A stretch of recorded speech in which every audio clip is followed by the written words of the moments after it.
Bonjour et bienvenue pour cette communication qui a été présentée lors du colloque Média BD de 17 et 18 juin 2020. Média BD, un colloque sur la BDphilie en revue, donc ces cercles de fans, de passionnés qui ont fait naître la critique de bande dessinée au sein des revues. Pour ma part, je vais vous présenter une communication sur Et les fanzines, une chronique publiée dans Spirou autour du fanzina de 72 à 78.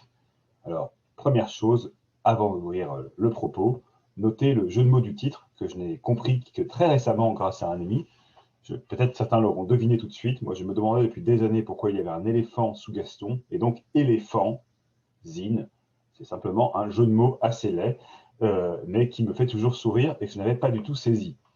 Donc, Éléphanzine, qu'est-ce que c'est, à part un jeu de mots? Éléphanzine, c'est une chronique publiée dans Spirou par Thierry Martins. Donc, Thierry Martins, qui est ici, à l'époque, était trentenaire, et rédacteur en chef de Spirou, un poste qu'il va occuper jusqu'en 77. Donc, Thierry Martins est décédé en 2011, il a une longue carrière d'éditeur, de critique. Il a également écrit des romans policiers, des pastilles de Sherlock Holmes principalement, écrit sur les romans policiers. Il a écrit des romans de SF, en fait, et des scénarios de BD. SF, BD, polar, dans les années 70, on parle souvent des mauvais genres. La fantaisie viendra se joindre à eux plus tard. Et voilà, c'est pas très surprenant de trouver tout ça ensemble chez cet homme qui décide, alors qu'il est l'acteur en chef de Spirou, de publier une pleine page sur les fanzines. Voilà, c'est pas étonnant que lui s'y intéresse, vu son goût pour les littératures populaires, ces cercles un peu voilà, désignés comme ça à tort ou à raison, mais en tout cas des cercles un peu hors du discours critique habituel. Et comme il s'y intéresse beaucoup, il s'intéresse à cette littérature souterraine que sont les fanzines, les magazines auto-édités, les magazines édités par des fans, édités par des passionnés. C'est donc dans le Spirou numéro 1809 du 14 décembre 72, c'est pour ça qu'on dit que ça débute en 72, mais en vrai ça débute quasiment en 73, qu'il va publier la première page de Éléphanzine. Alors Éléphanzine, qu'est-ce qu'on trouve dans cette rubrique qu'on va trouver dans de nombreux numéros? On trouve différentes choses. Alors, on y trouve déjà la première rubrique, la première fois que c'est publié, c'est une pleine page qui explique ce que sont les fanzines. Un mot barbare, dit-il, hérité des États-Unis, qui vient du fandom, le lieu où se rejoignent les fans pour discuter. Et il explique ensuite voilà, ce qu'est un fanzine, qu'il y en a des stencilés à 250 exemplaires, qu'à 1000 on les imprime. Il explique donc des détails techniques, des détails aussi de comment ça fonctionne, en prenant l'exemple de la science-fiction qu'il connaît bien, en expliquant qu'il y a eu énormément de fanzines de science-fiction avant et qu'aujourd'hui semble être venu le tour de la bande dessinée. Après une dizaine d'années où il y avait quelques fanzines de bande dessinée, dans les années 70, il y a vraiment de quoi en faire un sujet. Donc ça devient une chronique, une rubrique pardon, qui va être régulière dans le journal. Et après cette première page introductive historique, en fait, qui est assez étonnante quand même, il va d'abord présenter plusieurs fanzines un peu historiques, Robidule, Rantanplan, Guy Fouif, qui est une fanzine devenue revue qui est arrêtée à l'époque, mais qui est le premier journal publié par un club d'amateurs de bande dessinée en 52. Donc voilà, il y a vraiment une visée historique encore une fois. Donc il présente quelques-uns de ses numéros. On verra la manière dont il est présente, mais donc notons qu'il y a des fiches techniques, il y a des perspectives. C'est quelque chose qui va mettre souvent, c'est les perspectives des fanzines, même quand ce sera des petites chroniques. Au-delà de ces pages historiques qui sont principalement au début, il y en a une autre qu'on retrouvera un peu plus tard, mais globalement, elles sont toutes une enfilade au début de la rubrique et après, ça s'arrête. On trouve principalement des rubriques qui contiennent une rubrique qui contient des chroniques divers albums, donc divers albums, et aussi une section en bref. Alors en bref, on y reviendra, mais c'est dans le premier texte à propos de Éléphanzine, Martins dit cette page est à vous de discuter, à vous de venir parler. Alors voilà, bon, bah, c'est ce qu'ils font ici. Les gens peuvent échanger, on verra ce qu'ils se disent, mais il y a des correspondances, il y a des discussions sur le fanzine, aussi dans ce sorte de courrier des lecteurs, de petites annonces en fait. Mais donc c'est comme ça que se compose principalement la rubrique et les fanzines, des chroniques de fanzines et des petits lieux d'échange. Précisons au passage que cette rubrique n'est pas signée Thierry Martins, mais signée Terence, un de ses nombreux pseudonymes. On trouve aussi dans Éléphanzine des études. Là, c'est la première sur le Public Spirou qui reprend en fait un mémoire de licence d'une personne appelée Joël Léon qui vient de faire une licence en journalisme à l'Université de Bruxelles, l'Université libre de Bruxelles.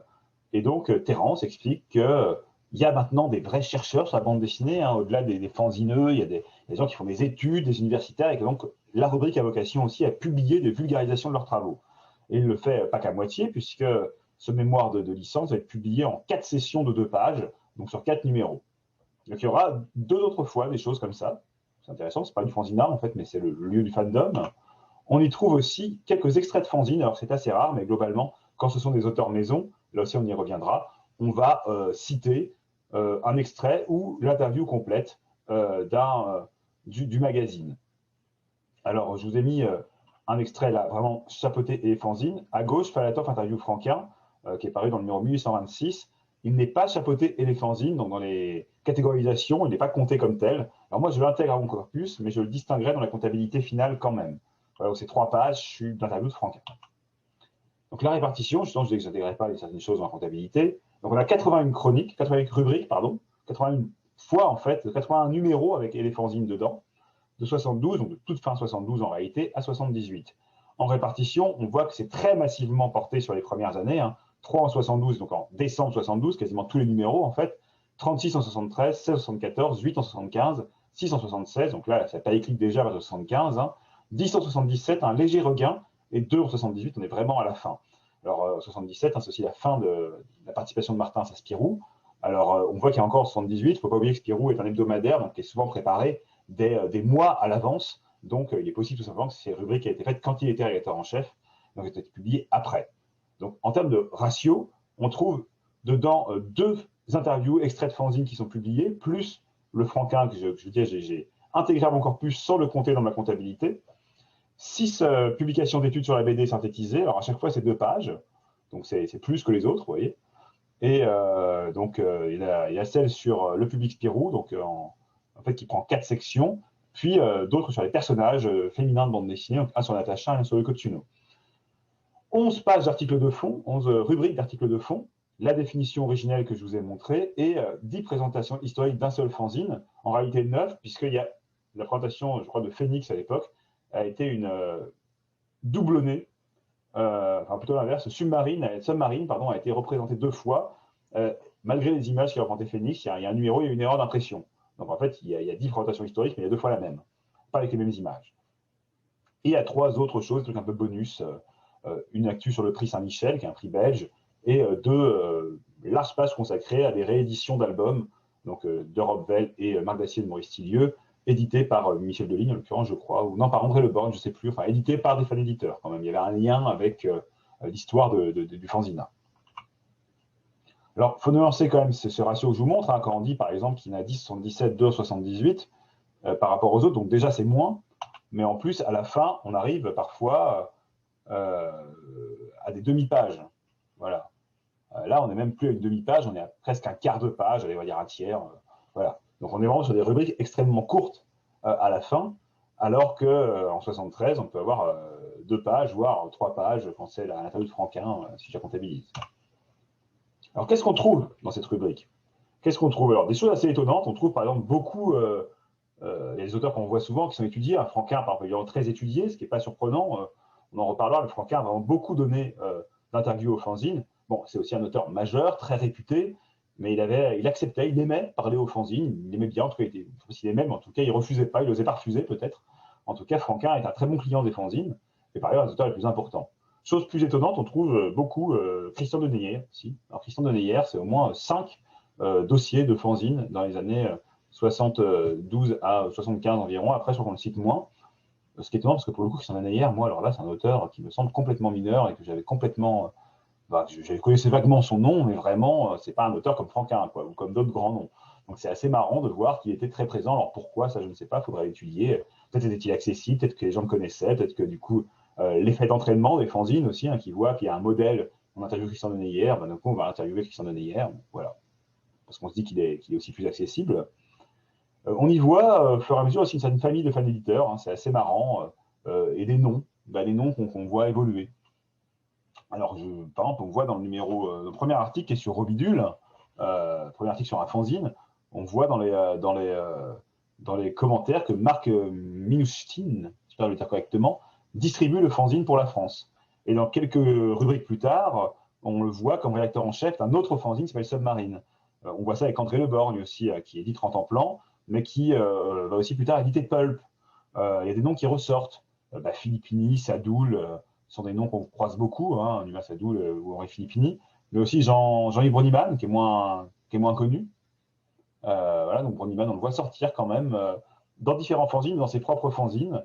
Et puis, il y a des noms comme ça qu'on repère. Alors là, c'est toujours pareil, quand on regarde l'histoire des fanzines, forcément, on se dit, tiens, il y en a qui vont être connus. Alors, il y a des futurs auteurs, en effet. Hein.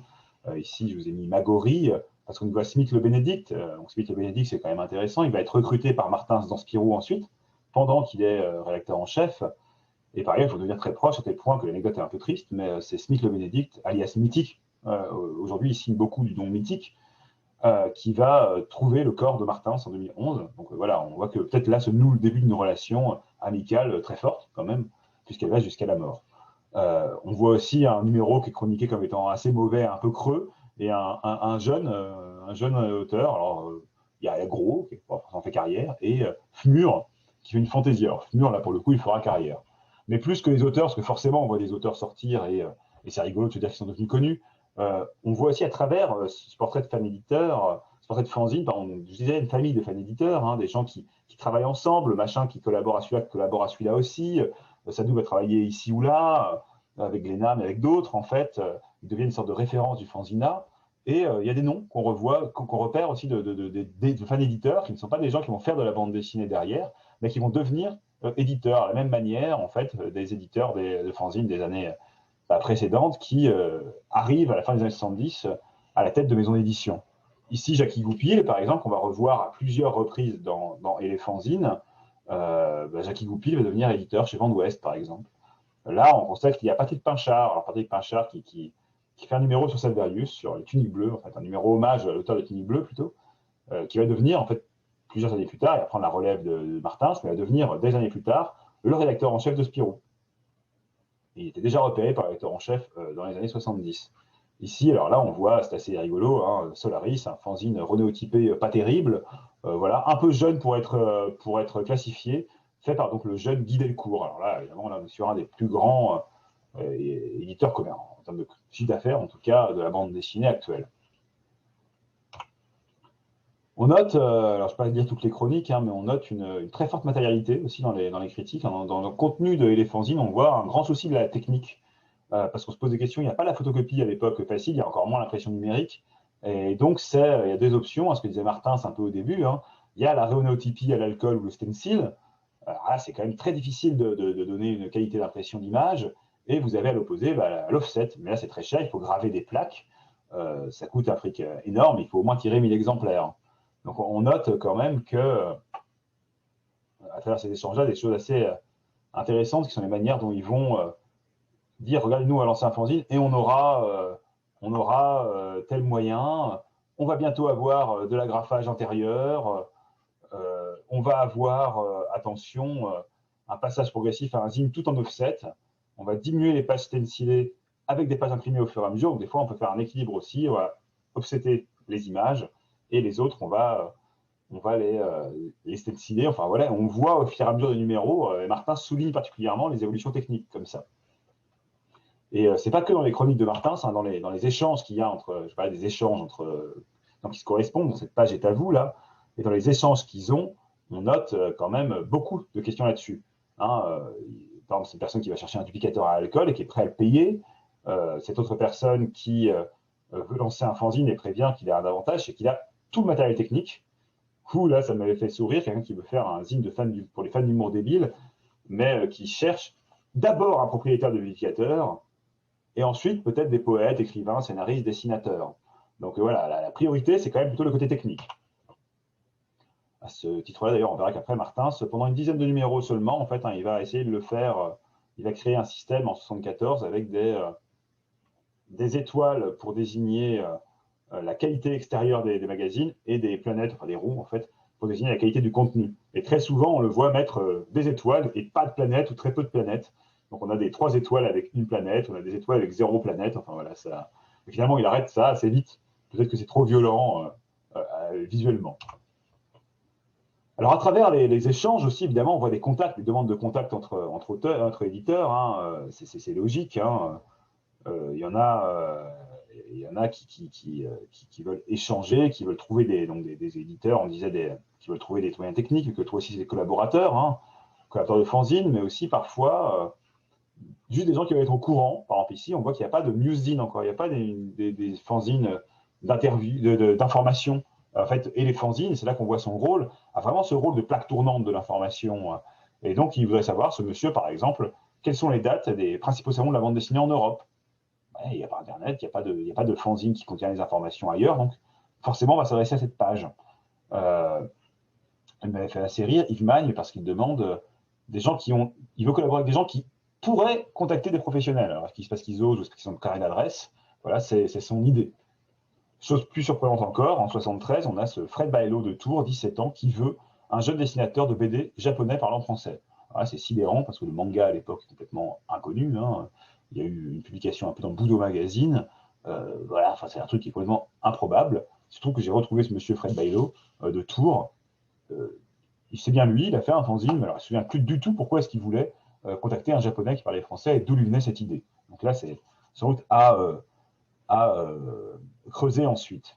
Sur la technique aussi, juste, je reviens un peu en arrière, j'ai oublié, mais on voit des évolutions intéressantes au-delà de l'impression. Voilà, tel numéro va vouloir, Valkis va annoncer que son numéro TRA sera avec 40 pages de texte qui seront sur 3 colonnes avec une frappe IBM. Donc là, on cite une marque, hein, une technique nouvelle. C'est pas encore la PAO, mais on s'en approche. Et Schroeder numéro 2 qui dit la plupart des textes seront justifiés à gauche comme à droite et en 2 colonnes. Donc voilà, il nous annonce ces évolutions-là. Et on voit aussi un vocabulaire se forger petit à petit. Hein. Donc je vous disais qu'il y avait fan éditeur qui était beaucoup utilisé, hein, fandom, fan distributeur au début, mais qui lui ne tient pas. Voilà. On voit ici, je vous parlais de vitriol, pardon, des newsins, dans la science des newsins. Eh bien, on voit ici un newsin, le mot est utilisé au bout d'un moment par Jean-Roger Broniman pour vitriol, qui était vraiment une sorte de magazine d'information interne, mais parodique, une sorte de Goraphie un peu agressif du monde de la BD. Voilà, donc c'était assez étonnant, à lire. On voit ici à gars, Zine Journal, vous voyez, enfin, on essaie de forger les termes. Un exemple extrêmement intéressant, c'est celui de ce numéro de 1829 de mai 73, où Alain Bauban à Poitiers veut créer une fanzinothèque. Donc il y a 1 ou 2 ans, en fait en 2019, on fêtait les 30 ans de la fanzinothèque de Poitiers, hein, cette institution qui est une des plus grandes fanzinothèques d'Europe, voire du monde, une des rares avec des salariés. Eh bien, en fait, on fêtait les 30 ans en 2019, mais dès mai 73, il y avait déjà une fanzinothèque. C'est juste que ce n'était pas un lieu institué, mais c'était une fanzinothèque itinérante. Mais Alain Bauban crée la fanzinothèque. Et dans un mémoire de master sur l'underground à Poitiers, que j'ai consulté du coup après avoir vu ça, le terme lui est vraiment attribué fanzinothèque. Mais il a beau l'avoir créé, il a beau derrière ce terme avoir réussi à se maintenir, hein, puisqu'aujourd'hui on l'utilise toujours, et il s'est vraiment imposé. Quelques temps plus tard, 2 ans plus tard, toujours dans les fanzines, là on parle d'une fan-editech à Vitry. Donc voilà, on ne lisait pas forcément ce qui se faisait avant, ces deux-là ne devaient pas se connaître, et donc le vocabulaire s'est confronté, cette fanzinothèque qui s'est imposée pour les bibliothèques de fanzines. Et puis au fur et à mesure, on voit une crise arriver. C'est assez marrant parce que Martin se parle de la crise. Il dit dans le mouvement des fans, il y a une très grande qualité qui monte dans la technique, hein, ce qui est lié à la facilité de moyen d'impression, ce qui est lié à une professionnalisation. Mais du coup, voilà, c'est difficile pour un jeune fanzine de se lancer parce que derrière la concurrence est trop rude, techniquement parlant. Et puis ensuite, il y en a trop. Il y a la surproduction. Alors ça, c'est quand même assez marrant à lire parce que c'est quand même ce qu'on dit de tout le marché en général. Et donc, il y a la surproduction et voilà, finalement, on ne peut plus vraiment voir les gens arriver, on ne peut plus suivre. Alors, il y a un discours très décliniste, hein, le pauvre Martin, il est un peu déprimé, hein, il dit, voilà, vraiment, on veut faire, mais on doit maintenant chercher une qualité professionnelle, les jeunes ne pourront plus tenir, et les fanzines de numéro 1906, il y a un ralentissement, voilà, la dernière moisson est maigre, tout ça est un peu déprimant, jusqu'au numéro quand même 1913, où là il parle carrément du déclin. C'est un long texte quand même, hein, même si je le compte dans la comptabilité comme les textes, comme une rubrique de chronique, puisque c'est principalement, il y a quand même de la chronique et des brèves, c'est quand même une longue introduction qui s'appelle Le déclin, alors vraiment le discours décliniste. Bon, c'est assez amusant parce qu'il y a des choses qu'on retrouve dans les années 80, on dit que ça décline. En 2000, on disait, en 2004, 2010, on disait Internet a tué les fanzines, de toute façon, voilà. Je retrouve certains discours déjà à l'époque, en 74. Bon. Il tresse un bilan de ce qui, pour lui, fait qu'il y a un déclin du monde du fanzina, que les fanzines vont vraiment, sont voués à disparaître. La qualité technique, elle est nécessaire. Il faut une très bonne qualité technique pour tenir. Donc, on n'a pas les moyens de s'y lancer. Le contenu lui est diversifié et finalement, il constate un peu à regret qu'il y a de moins en moins de revues comme étaient les fanzines d'avant, de fans qui parlent de BD, d'études de BD, mais de plus en plus aussi de bandes dessinées un peu amateurs. Et donc, il trouve que les meilleurs zines, c'est vraiment ceux qui sont monographiques, alors que les zines de création de BD sont moins intéressants finalement.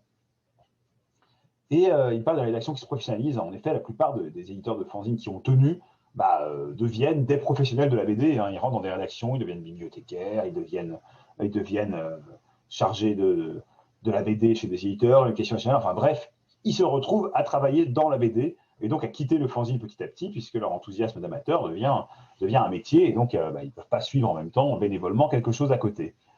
Et alors là, pareil, assez amusant à lire a posteriori, l'exception confirme la règle, semble être le jeune Jacques Glénat qui publie ses monographies. Dans le jeune Jacques Glénat, quelques mois, années plus tard, il devient un éditeur très très installé, et donc plus du tout un éditeur de fanzine.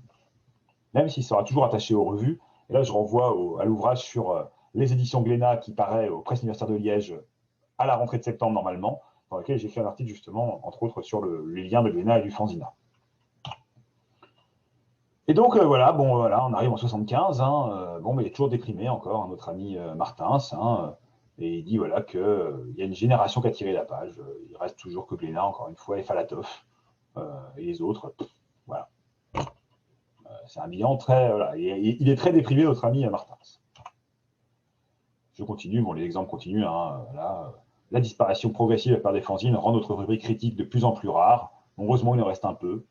Et à l'avenir, nous traiterons de moins en moins des zines littéraires ou des feuilles éphémères se consacrant à une équipe d'amateurs. Ce qui veut dire par là, c'est qu'il veut vraiment parler des fanzines sur la BD, même s'il peut lui arriver de parler de quelques fanzines qui n'ont rien à voir, comme des fanzines pop-rock ou des fanzines un peu écolo, édités par Jackie Goupil, par exemple. Mais c'est vraiment très rare. Il veut se centrer sur les fanzines qui parlent de BD et pas sur ceux qui font de la BD, là, qui sont finalement très amateurs et de très mauvais niveau à ses yeux. Ce alors même qu'il a quand même pioché plusieurs auteurs dans ses fanzines, donc quand même, il suivait un minimum. Cependant, encore en 77, donc proche de la fin, en mars 77, il y a STP qui se lance. STP est un fanzine qui est assez connu, un fanzine édité par quelqu'un Thierry Lagarde, qui va éditer 4 numéros très pointus, en fait, et qui avait une ambition critique très forte, très liée à la sémiologie. Aujourd'hui, ça peut être un peu daté, mais qui est quand même une revue qui a de l'ambition sur de la BD, qui étudie des auteurs en profondeur. Et là, il dit qu'en effet, il y a quelque chose de. Il y a des thèses, mais quand même, c'est rédigé dans un sabir intellectuel, disant, où les auteurs ont peu de chances de retrouver leur petit crowbar. On croirait du Fresno d'Herbuel dans les meilleurs jours, et ça va pas être un compliment. Donc, il se plaint qu'il n'y ait plus de critiques de BD, plus de gens qui écrivent sur la BD, mais quand quelqu'un qui le fait de manière un peu trop pointue, il se moque quand même un peu, même s'il salue l'initiative. Alors, quelle place dans le fandom et les fanzines? Ça, c'est une vraie question qu'on se pose. Quelle importance elle avait, cette rubrique? De fait, pour les lecteurs de Spirou, qui sont quand même un public plutôt enfant, normalement, je pense que la plupart, à l'époque, ne lisaient pas cette rubrique, ça ne les intéressait pas. Enfin, c'était vraiment quelque chose qui leur passait au-dessus. Bon, il y en a, bien sûr, qui ont pu la lire, qui lisaient tout. Et on voit bien, aux gens qui sont dedans et qui envoient des fanzines, que c'est quand même lu par le fandom, même si c'est un petit monde que reconnaît. Il y a beaucoup de gens dont on ne trouve plus trace aussi, qu'on ne trouve plus toute trace ailleurs après. On voit aussi quand même dans le fandom l'importance de ça, parce que de cette rubrique, parce qu'on voit le nombre de fanzines qui y sont envoyées. On voit aussi dans quelques fanzines, j'y reviendrai, on voit qu'on parle et les fanzines. On y trouve aussi quelques internationalités plus originales, parce que dès le début, c'est belge, français et suisse, francophone. Mais alors si ça ne dépasse jamais la francophonie, où je crois qu'il fait un truc britannique à un moment, il y a quelques autres incursions dans la francophonie, avec notamment le fanzine Le Pulpe, un fanzine québécois de l'Outaouais, du sud du Québec, qui est chroniqué dans le numéro 1893, La Pulpe. Et dans un autre numéro, là, c'est un certain monsieur Khoury, donc un nom très libanais, puisqu'il est de Beyrouth, qui veut échanger et créer des fanzines. Alors, on ne sait pas quelle postérité ça ira, mais en tout cas, vu le nom de famille, on peut penser que ce n'est pas un expatrié. Donc voilà, c'est vraiment aussi, il y a localement des gens qui lisent Spirou et qui veulent participer sur l'international de la francophonie de bande dessinée. Donc quand même très limité à à France, Belgique, Suisse, mais il y a quelques incursions comme ça qui existent. Alors, quelle place aussi dedans? Une place qui est aussi critiquée. Hein, comme je vous dis, hein, Martin, s'il a ses lubies, hein, il n'est pas content qu'il y ait des fanzines mixtes de création maintenant. Et puis, il a une sorte de place, du coup, il peut juger les choses, les descendre, et il est finalement le seul critique autorisé. Vers la fin de la rubrique, c'est aussi une période où on voit se développer des newszines, comme Vitriol, mais des vrais newszines aussi en chronique. La plupart des fanzines aussi se chroniquent désormais entre eux, hein, font leur trotte entre eux, etc. Et donc la chronique, la rubrique est peut-être moins nécessaire qu'à une époque. Et donc on peut voir quelques rares moments critiques. Alors Martin s'est parfois interviewé dans des fanzines, on voit qu'il y a une place qui existe en tant que Terence. Et puis Victor Broniman, non pas Victor Broniman, Vitriol, Jean-Roger Broniman, attaque très régulièrement la consanguinité du monde de la BD avec quelques cibles privilégiées, dont le Numa Sadoul de service qu'on trouve dans tous les fanzines, Yves Frémion, dont on aurait pu penser qu'ils étaient assez proches du côté de Underground, mais a priori, il ne l'aime pas, et Terence, Thierry Martins, qui est très régulièrement attaqué. Il reproche notamment à Thierry Martins d'avoir des très mauvais goûts, déjà des archicaches ou des nullités comme ça, selon lui, hein, et de faire la pluie et le beau temps avec sa chronique dans Spirou sur les fanzines, de faire la pluie et le beau temps sur le monde des fanzines. Et ça, il ne le supporte pas. Il va cependant l'interviewer dans son numéro 6, qui est Vitriol 6, qui est publié à l'été 75. Il l'interviewe pour qu'il puisse se défendre en quelque sorte. Donc, malgré tout, ça reste bon enfant. Et d'ailleurs, Martins chronique souvent de manière positive Vitriol, ce fanzine qui l'assassine pourtant à chaque numéro. Alors, une autre chose qui était un peu une hypothèse qu'il y avait quand j'ai attaqué l'étude de ce fanzine, cette rubrique, pardon, c'était quand même que est-ce qu'il ne l'utilisait pas pour faire la promotion de Spirou, pour les intérêts de Spirou. Et de fait, si ce n'est pas la seule objectif, il parle quand même de beaucoup de fanzines, y compris quand il ne parle pas de Spirou, il va toujours, enfin pas toujours, mais très souvent tenter de l'illustrer avec un truc en rapport avec Spirou. Là, quand il va critiquer Schtroumpf, par exemple, il met l'extrait avec Franquin. Hein. Donc je vous disais que Franquin participait énormément aux fanzines, donc c'est vrai, c'est un auteur majeur, c'est normal qu'on le retrouve beaucoup, mais voilà, il le met toujours très en avant. Je vous ai mis aussi la couverture du livre Franquin et les fanzines qui est paru chez Spirou, chez Dupuis, dans lequel on regroupe tous les entretiens de Franquin avec des fanzines. En effet, il y en a quand même beaucoup, beaucoup plus que Hergé, par exemple, mais il aurait pu illustrer la Schtroumpf avec la couverture de Cuvelier ou avec une autre couverture que celle de Franquin. C'est vraiment un choix qui est fait, en fait, qu'on retrouve dans beaucoup d'autres endroits. Ici, Esquisse avec le spécial Fournier. On va noter, évidemment, toujours, il dit toujours du bien des fanzines quand il parle d'auteur Spirou. Il ne leur dit jamais que c'est... Quand il parle d'auteur Spirou, déjà, ils ont un bonus. On sent qu'ils ne sont jamais très, très descendus. Là, il parle du prix Saint-Michel, parce que c'est Le Loup et Yoko Tsuno qui sont récompensés. Il parle de Heroic Album, de Michel Deline qui réédite des récits d'Heroic Album, et parce que c'est Tillieux, qui est un auteur de Spirou. Et quand il va publier des travaux universitaires, il vous dit il y a une étude en 8 pages sur le public de Spirou, et 2 extraits d'études, une sur Natacha, une sur Yoko Tsuno, qui sont des personnages de Spirou. Il donne d'ailleurs la parole aux 2 auteurs, Le Loup et Walteri, pour commenter ce qui peut être dit sur eux par ces universitaires. Donc c'est quand même assez particulier comme approche. Par ailleurs, il est toujours très favorable. Alors là, il va donner l'événement du trimestre, c'est l'édition chez Glénat de l'histoire du journal de Spirou. Il va consacrer une pleine page, donc je vous le disais, il y a quelques extraits un peu particuliers, le prix Saint-Michel, Robvel et Marc Dacier, à des rééditions de travaux qui sont des travaux de matériel d'auteur Spirou, en disant que c'est vraiment des événements, là encore. Donc l'événement, c'était ici l'histoire de Spirou. Là, l'événement, c'est le Spirou de Robvel. Voilà. C'est un événement, qui est parmi d'autres. On voit ici un autre nom un peu connu. Thierry Grunstein étudie dans Kit Natacha. Et il y a une fort longue interview de Monsieur Archive qui invite à se pénétrer dans les coulisses du journal. Une belle réalisation à encourager. Il ne précise pas que Monsieur Archive, c'est un autre de ses pseudonymes, quand même, ce qui est un peu gênant en termes déontologiques.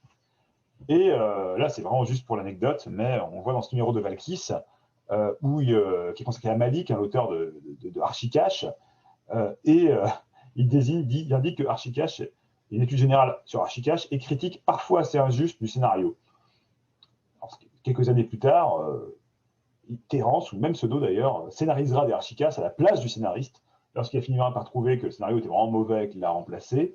Est-ce qu'il préjugeait déjà qu'il allait scénariser et qu'il fallait du coup dire du bien des scénarios d'Archicache? Je ne sais pas. C'était amusant à soulever. Donc voici quelques petites choses qu'on peut dire sur Elefanzine. Évidemment, c'est rapide, mais de fait, Elefanzine est une chronique majeure pour le fanzina. Elle périclite un petit peu, liée à une lassitude de Martins sur le monde du fanzine, aussi à un refus de prendre ce tournant du fanzine mixte, majoritairement composé de créations amateurs avec quelques interviews. Hein, il veut avoir une vision du fanzine qui devait être un fanzine qui parle de la bande dessinée.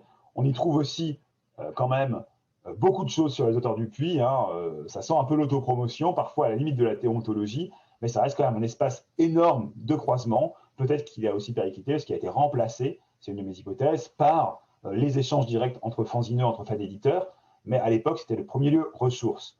Enfin, pour terminer sur la BDphilie, hein, on parlait de BDphilie, justement, de la place de ces fans qui échangent, il est à noter que j'ai récupéré le corpus de Elefanzine photocopié ainsi, grâce à un échange sur un forum de BDphile, un pur forum BDphile, hein, le forum des fans d'Alix, avec le forum de Raymond, je crois, enfin, qui est assez connu, ceux qui cherchent sur la BD, parce qu'on tombe vite sur des ressources sur ce site. Et échangeons à ce propos. J'ai dit que j'aimais bien cette chronique, que je serais curieux de lire, et on m'a dit, ah, moi, il y a quelques années, j'ai photocopié les fanzines. Je les ai tous, je peux te les envoyer en échange, en troquant contre le fanzine que tu publies et ses études sur Artefact et je ne sais plus quoi. Enfin, donc, je lui ai envoyé quelques numéros de mon propre fanzine en échange, en troc contre ses photocopies. Donc ça, si c'est vraiment pas un acte bédéphile à l'ancienne, je ne sais pas ce que c'est. Donc voilà, et les fanzines restent bon, à explorer plus en détail, hein, ça sera le sujet d'un article, mais vous avez ici donc de nombreuses pistes déjà sur cette originale et quand même passionnante rubrique dans un média à très grande diffusion, euh, qui est quand même assez unique, il me semble, dans l'histoire des magazines BD, que cette chronique constituée sur la fan édition et le fandom.